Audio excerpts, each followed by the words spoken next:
حضرت اویس کرنی رضی اللہ تعالیٰ عنہ مسلمان ہوئے، بڑا دل چاہتا تھا حضور سے ملنے کو، آئے بھی 2 دفعہ، آپ نے باتیں سنی ہوئی۔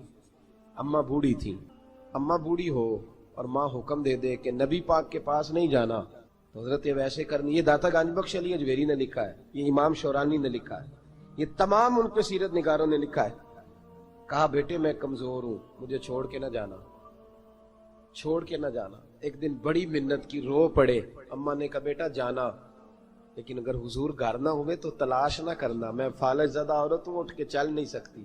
حضرت اویس کہتے ہیں میں نے دروازے پہ دستک دی، یہ امام شورانی کے جملے، سیدہ عائشہ صدیقہ اندر سے بولنی کون ہے دروازے پہ؟ بڑی عاجزی، بڑی درویشی، کہنے لگے اماں جی ایک فقیر ہوں، یمن کا رہنے والا ہوں، ایک فقیر ہوں، ایک درویش ہوں، یمن سے آیا ہوں، محبوب سے ملنا ہے۔ کہا وہ تو گھر میں حجرے میں تشریف فرما نہیں ہے، باہر دیکھ لو، مسجد میں یا کسی جگہ تلاش کر لو۔ حضرت اویس کرنی کی آنکھوں میں آنسو آئے، کہنے لگے وہ آئے تو بتا دینا کہ ایک کرن سے فقیر آیا تھا۔ یہ امام شورانی کے جملے ہیں۔ حضرت عائشہ کہتی ہے مجھے بتانا نہیں پڑا، محبوب گھر آئے تو آتے ہی پوچھنے لگے عائشہ کوئی آیا تھا؟ علم غیب رسول کے منکر اس حقیقت کو بھول جاتے ہیں، غیب مانا کہ راز ہے لیکن راز اپنوں سے کب چھپاتے ہیں۔ نبی کریم صلی اللہ علیہ وسلم کوئی آیا تھا؟ حضرت عائشہ نے سوال عرض کی یا رسول اللہ آپ کو کیسے لگا؟ حضور فرمانے لگے کسی کی خوشبو آ رہی ہے، کسی کی، یہ امام شورانی کے لفظ ہے، کسی کی، اگرچہ غالب خوشبو خود محبوب کی ہے، کسی کی خوشبو آ رہی ہے۔ کہ حضور کرن کا رہنے والا کو فقیر آیا تھا، سلام چھوڑ کے چلا گیا۔ جناب عائشہ کہتے ہیں حضور کی آنکھوں میں آنسو آئے۔ میں نے کہا حضور وہ گیا کیوں؟ تو محبوب نے فرمایا اس کی ماں بوڑھی ہے۔ محبوب اگر اماں کے لیے کہتے ہیں چل دیکھیں نا تابی بنے، وہ صحابی نہیں بن سکے، تابی، تو تبلیغ کرنے کیسے چلا جاتا ہے بیمار ماں کو چھوڑ کے؟ تجھے کس نے اجازت دی کہ ماں باپ بوڑھے تھے اور تو کہے جی میں وہاں جا رہا ہوں، میں نے چلے کرنے ہیں، وظیفے پڑھنے؟ وہی جب حضرت اویس کرنی اعلیٰ حضرت امام اہل سنت رحمت اللہ علیہ، آپ نے لکھا ہے کہ وہ جو محبوب کا فرمان ہے نا بخاری مسلم، رضا اللہ فی رضا الوالد، فرمایا جس کی والد راضی اس کا اللہ راضی، اور جس کا باپ ناراض اس کا، اعلیٰ حضرت فرماتے ہیں 100 ولی، ایک جگہ پہ فرماتے ہیں 1000 ولی ایک طرف بیٹھ کے کہہ دینا کہ یا اللہ اس بندے کو بخش دے، اور اکیلا والد کہہ دینا یا اللہ میرا نافرمان ہے نہ معاف کرنا، تو فرمایا اللہ اس 100 ولی کی نہیں مانتا، والد کی بات مانتا، اس لیے کہ حضور کا فرمان آ گیا باپ راضی ہوگا تو اللہ۔ تو میرے بھائی شریعت ایک حقیقت ہے، اس حقیقت کو سمجھے۔ حضرت اویس کرنی کی زندگی کا ایک پہلو یہ، دوسرا پہلو حضرت اویس کرنی خیر التابعین ہے، تابعین میں سب سے پہلا نمبر ہے۔ آپ کی سب سے بڑی فضیلت یہ ہے کہ آپ خواجہ اویس کرنی رضی اللہ تعالیٰ اپنے آپ کو چھپا کے رکھا ساری زندگی۔ اماں جب انتقال کر گئی نا خواجہ اویس کرنی کی، والد پہلے جا چکے تھے، والدہ انتقال کر گئی، حضرت اویس کرنی کا یہ کمال رہا۔ داتا صاحب نے لکھا ہے ایک اور تابعی تھے حضرت حرم بن حیان ان کا نام، وہ کہتے ہیں میرے دل میں تڑپ لگ گئی کہ حضرت اویس کرنی سے ملوں، میں یمن آیا ملنے۔ جب ان کی والدہ کا انتقال ہوا تو ایک جگہ رہتے نہیں تھے، کبھی یمن، کبھی کوفے، کبھی کہیں کبھی کہیں۔ حضرت حرم بن حیان کہتے ہیں میں حضرت اویس کرنی کو ڈھونڈتے ڈھونڈتے، کہتے ہیں میں نے مہینوں کا سفر کیا۔ حضرت حرم بن حیان کہتے ہیں میں جناب اویس کرنی کو ڈھونڈنے نکلا، تو ان کو ڈھونڈتے ڈھونڈتے میں پہلے یمن گیا، لوگوں سے میں نے کہا اویس، کہنے لگے چھوڑو وہ تو دیوانہ ہے۔ اور داتا صاحب نے یہ لفظ لکھے ہیں، لفظ دیکھنا یہ بڑا مزہ دیں گے آپ کو جملے۔ داتا صاحب کہتے ہیں جب حضرت حرم بن حیان نے پوچھا نا اویس کرنی، تو کہا وہ تو دیوانہ ہے، مجنون ہے، پاگل ہے معاذ اللہ۔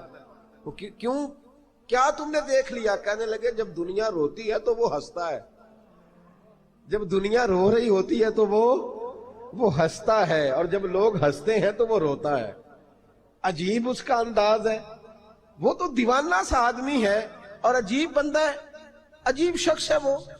روڑی سے جو لوگ چھلکے پھینک دیتے ہیں وہ کٹھے کرتا ہے، کہتے ہیں چھلکے اٹھا کے دھو کے کھا لیتا ہے، اور پھر لوگ جو کپڑا پہننے کے قابل نہیں رہتا لوگ اسے پھینک دیتے ہیں، وہ ٹاکیاں جمع کر کے ان کو سیتا رہتا ہے، ان کا لباس بناتا ہے. کوئی روٹی پکی پکائی دیتا ہے تو پسند نہیں کرتا، قبول نہیں کرتا. اس سے ملنے آئے ہو. تو حرم بن حیان کہنے لگے وہ بھی ذرا جدا سا ہے تو میری بھی تلاش ذرا جدا سی ہے، میں بھی ذرا جدا سے آدمی کو ملنے آیا ہوں. کہنے لگے اس کا گھر بھی کوئی نہیں اپنا، کبھی یہاں ہوتا ہے تو کبھی ڈھونڈ لو تم بھی. حرم بن حیان کہتے ہیں میں نے ایک شخص کی منت کی، میں نے کہا بتا دے کہیں دیکھا ہے. تو کہنے لگا وہ کرن سے کوفے چلے گئے. کہتے میں کرن سے کوفے آیا، ایک بندے سے پھر پوچھا، لوگ کہنے لگے چھوڑ وہ ٹکتا نہیں تو تو نے مل کے کیا کرنا. کہتے میں نے پوچھا بتاؤ تو صحیح کہاں ہے. تو کہنے لگے وہ تو سنا ہے حج کرنے چلے گئے، ایام حج ہیں. کہتے ہیں میں حج پہ چلا گیا، ساری دنیا ملی پر اویس کرنی نہیں ملے. پوچھا بھئی کسی نے دیکھا ہے؟ تو ایک شخص کہنے لگا میں نے دیکھا ہے، پر جتنا میں اس کے پیچھے دوڑتا تھا وہ اتنا آگے دوڑتا تھا. کہاں گئے؟ کہ مدینہ شریف چلے گئے. کہتے میں مدینے آیا تو ملے وہاں بھی کوئی نہیں. میں نے کہا ویس اگر آپ کی بے نیازی سچی ہے، کسی سے ملنا نہیں چاہتے، تو میری بھی تڑپ بڑی سچی ہے، میں بھی مل کے چھوڑوں گا. اگر آپ کی بے نیازی سچی ہے تو میری تڑپ بھی بڑی سچی. کہتے ڈھونڈتے ڈھونڈتے میں پہنچ گیا پھر دوبارہ کوفے کے قریب نہر فرات جہاں امام علی مقام شہید ہوئے. کہتے ہیں جب میں پہنچ گیا تو وہ ساری علامتیں، داڑھی ان کی کہیں کہیں تھی، گھنی نہیں تھی، اور ان کے ہاتھوں پر برس کے نشان تھے، وجود پتلا سا، قد لمبا. کہتے ہیں وہ جو میں نے ساری نشانیاں سنی تھی وہ مجھے نظر آ گئی. وہ نہر فرات کے کنارے وضو کر رہے تھے. جب وہ وضو سے فارغ ہوئے تو چہرہ ابھی پانی کی طرف تھا. میں نے کہا السلام علیکم. سلام لی تو پتہ منہ نہیں میری طرف کیا، چہرہ ادھر ہی رکھا. کہنے لگے وعلیکم السلام یا حرم بن حیان. کن فیکون تے کل دی گل ہے. وعلیکم السلام یا حرم بن حیان. یار تو نے نہیں پیچھا چھوڑا، پہنچ ہی گئے ہو، آ ہی گئے ہو. کہتے ہیں میں نے کہا حضور آپ اویس، آپ کون ہیں؟ آپ کون ہیں؟ تو کہنے لگے میں وہی ہوں جسے تو کئی مہینوں سے تلاش کر رہا ہے. تو میں نے کہا حضور آپ میرا نام کیسے جانتے ہیں؟ یہ کشف المحجوب پڑھ رہا ہوں داتا صاحب کی، میرا نام کیسے جانتے ہیں؟ تو حضرت اویس کرنی کہنے لگے عرفت روحی من روحی کا، میری روح آپ کی روح کی واقف ہے.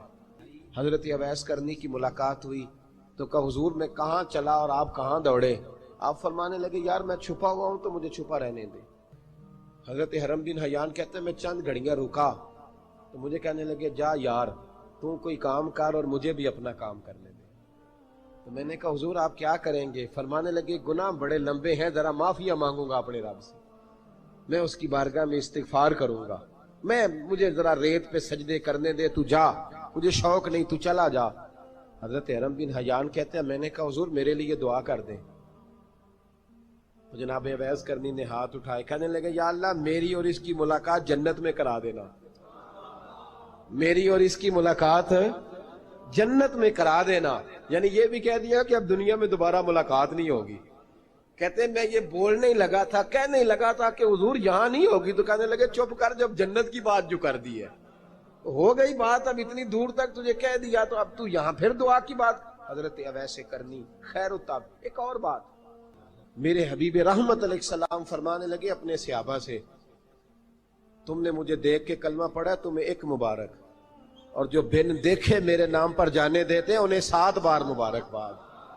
حضرت اویس کہ یار دیکھیں نا، ایک معنی میں حضور نے یہ بھی بیان کیا، ابو داؤد میں موجود ہے. محبوب فرمانے لگے صحابہ سے بتاؤ کامل ایمان کس کا ہے؟ کہ یا رسول اللہ نبیوں کا. فرمایا ان پر تو وہی آتی ہے. یہ ایک معنی میں ہے، ورنہ کامل ایمان انہی کا ہے. فرمایا بتاؤ کامل ایمان کس کا؟ کہ یا رسول اللہ صحابہ کا، ہمارا.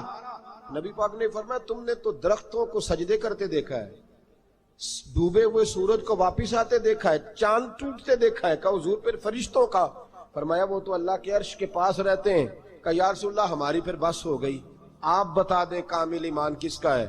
تو محبوب نے فرمایا کامل ایمان ان کا ہے جنہوں نے مجھے دیکھا نہیں ہوگا، جنہوں نے مجھے دیکھا نہیں ہوگا. اور لفظ حدیث کے دیکھا نہیں ہوگا پر ان کی خواہش ہوگی اگر ایک دفعہ جلوہ نظر آئے تو وہ ہر چیز قربان کرنے کو تیار.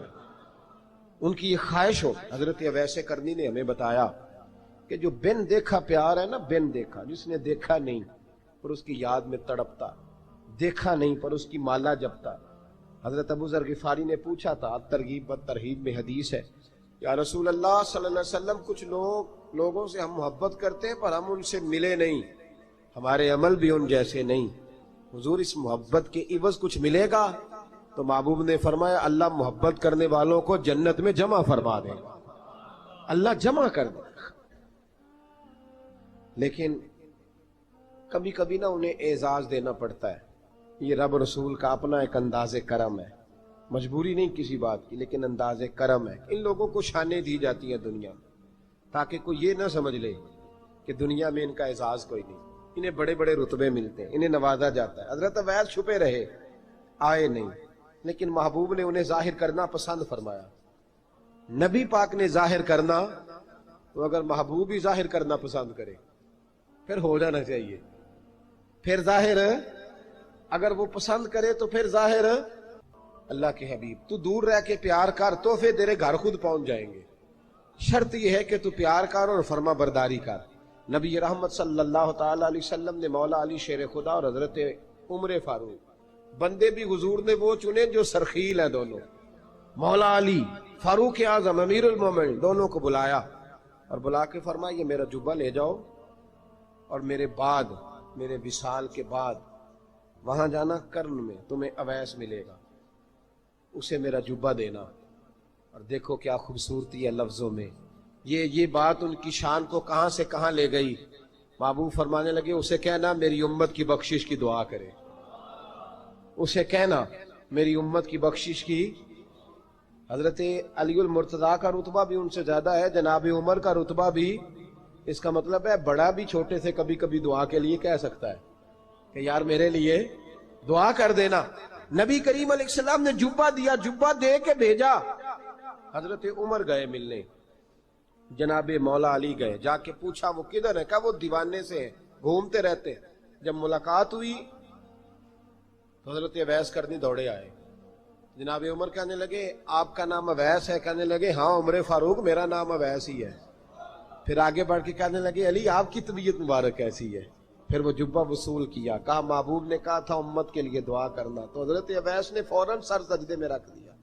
اور داتا صاحب حدیث لائے ہیں، محبوب فرمانے لگے اللہ تعالی بنو کلب کے قبیلے کی بکریوں کے بالوں کی تعداد کے مطابق اویس کرنی کی دعا کی برکت سے میری امت کو جنت میں داخل کرے گا۔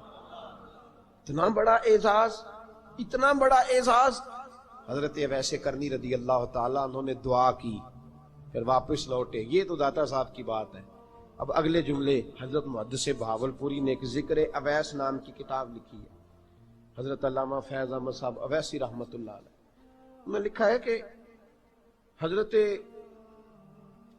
عمر فاروق اور مولا علی جب مل رہے تھے نا تو ایک تیسرے شخص نے کہا کہ اویس ان کی زیارت کر لو جنہوں نے حضور کی زیارت کی، ان کی زیارت کر لو، چلو آپ حضور کی زیارت نہیں کر سکے تو زیارت کر لو۔ تو حضرت اویس کرنی اٹھ کے قریب گئے تو جناب علی المرتضیٰ اور جناب عمر سے کہنے لگے حضور کی داڑھی مبارک میں کتنے بال سفید تھے؟